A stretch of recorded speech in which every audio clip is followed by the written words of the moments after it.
আজকে বিকেলে আমার ভীষণ পাঁপড় ভাজা খেতে ইচ্ছে করছিল। মেয়েকে জিজ্ঞেস করলাম, কিরে পাঁপড় ভাজা খাবি নাকি? মেয়ে বলল না, আমার ভীষণ আলুর চপ খেতে ইচ্ছে করছে। কি মুশকিল বলুন তো। তখনই ভাবলাম দুটো একসাথে যদি করা যায় তাহলে পরে কেমন হয়। তার জন্য সবার প্রথমে কড়াইতে পরিমাণ মতন তেল দিয়ে কাঁচা লঙ্কা, আদা কুচি, টমেটো কুচিটাকে হালকা করে ভাজা করে নিই। তার মধ্যে সেদ্ধ করে রাখা আলুটা দিয়ে দিলাম।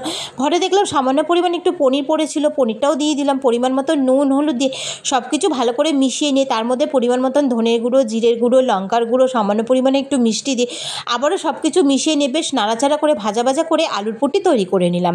এদিকে কতগুলো বড় বড় সাইজের পাঁপড় হালকা করে একটুখানি জলে ভিজিয়ে নিলাম। বেশি জলে ভেজানোর দরকার নেই। এবার জলে ভেজানো পাঁপড়গুলোর মধ্যে তৈরি করে রাখা আলুর পুটি মাঝখানে দিয়ে ঠিক আমি যেরকমভাবে ভাজ করে নিয়েছি সেরকমভাবে ভাজ করে নিতে হবে, যাতে ভাজার সময় ভেতর থেকে আলুর পুটি বেরিয়ে না যায়।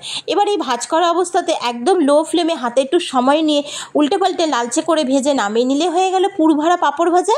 মেয়েকে বললাম, এনে তোর পুরভরা পাঁপড় ভাজা। মেয়ে পেয়ে তো ভীষণই খুশি। আর সন্ধ্যার সময় গরম গরম 1 কাপ চায়ের সাথে পুরভরা পাঁপড় ভাজা খেতে তো দারুণ লাগলো।